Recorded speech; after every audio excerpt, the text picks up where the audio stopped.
इरफान सोलंकी की पत्नी रोई हाथ जोड़कर मांगती हैं वोट, प्लीज योगी से हमारे शौहर को बचा लीजिए। कानपुर की सीसामऊ सीट पे योगी वर्सेस मुसलमान हुई लड़ाई। इरफान जेल में रोया, पत्नी प्रचार में रोई। आजम खान वाला हाल, क्या सच में पत्नी है बेहाल? योगी से डर या फिर पति की जान पर आ गई है बात? क्या योगी का कहर आजम खान के बाद इरफान सोलंकी के परिवार पे टूटने वाला है? क्या कानपुर की हवा बदल गई है या फिर बीजेपी वहां कुछ ऐसा करने वाली है जिसकी भनक इरफान सोलंकी की पत्नी को भी लग चुकी है? यूपी में योगी का कद कैसे बढ़ रहा है, इसका अंदाजा आज आपको हो जाएगा। उपचुनाव में जिन 3 सीटों पे सबकी नजर है, उसमें सबसे ज्यादा हॉट सीट है कानपुर की सीसामऊ।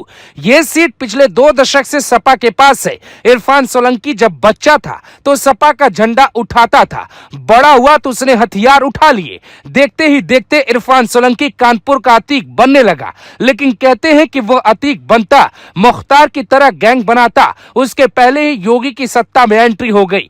योगी सरकार ने जेल में भेज दिया। इस बात पे लखनऊ की सियासत में खूब बवाल मचा।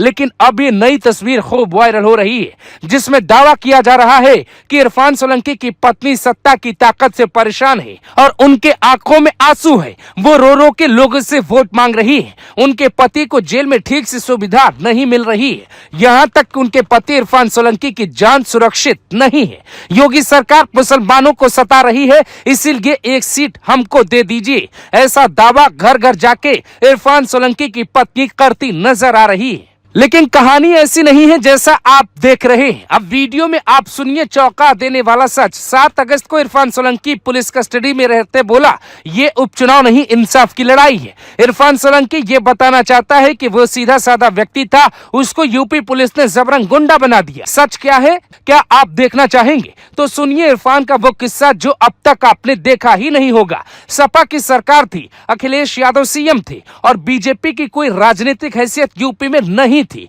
ना ही तब योगी के पास ऐसी ताकत थी। जिले के हिसाब से कोई ना कोई नेता होता जो सपा के लिए वो सब कुछ करता जो उसकी राजनीति के हिसाब से चलता।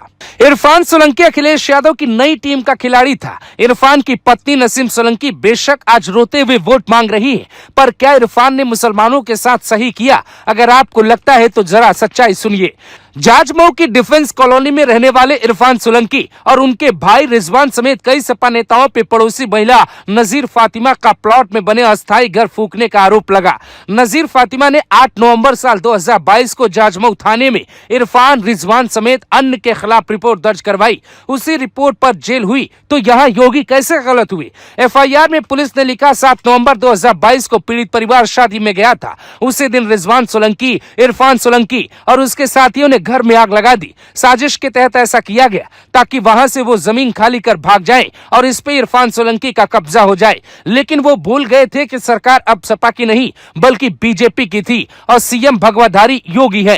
इरफान सोलंकी पे एफआईआर दर्ज हुई, वो विकास दुबे की घटना के 2 साल बाद हुई थी। अब चुनाव है तो हालात बदल गए। चुनाव में पत्नी का रोककर टिकट मांगना और दावा करना कि इंसाफ की लड़ाई है, तो ये पूरी तरह गलत है। 13 नवंबर को चुनाव है और बीजेपी ने ब्राह्मण को टिकट दिया है। वहां चुनाव 80-20 पर होगा, ऐसी उम्मीद की जा रही है। दावा किया जा रहा है अगर 1 लाख मुसलमान एक साथ सपा के साथ चले गए और बाकी का वोटर्स योगी का हाथ थाम ले तो वहां खेल हो सकता है। कहा जाता है कि अगर ये सीट बीजेपी जीत जाती है तो आप समझ जाइए कि हिंदू एक हो गया है। सीसामऊ विधानसभा क्षेत्र में एक के बाद एक लगातार 5 हार का सामना करने वाली बीजेपी अपनी सरकार होने के नाते इस सीट के उपचुनाव को जीतने के लिए पूरी ताकत लगा देगी, क्योंकि इरफान सोलंकी को बीजेपी गुंडा बता रही है। और अगर वहां से इरफान की पत्नी नसीम सोलंकी जीत जाती है तो बीजेपी की बात कमजोर हो जाएगी। इसीलिए योगी आदित्यनाथ की व्यक्तिगत छवि से यह सीट जुड़ चुकी है और यहाँ योगी हर हाल में जीत हासिल करना चाहते हैं।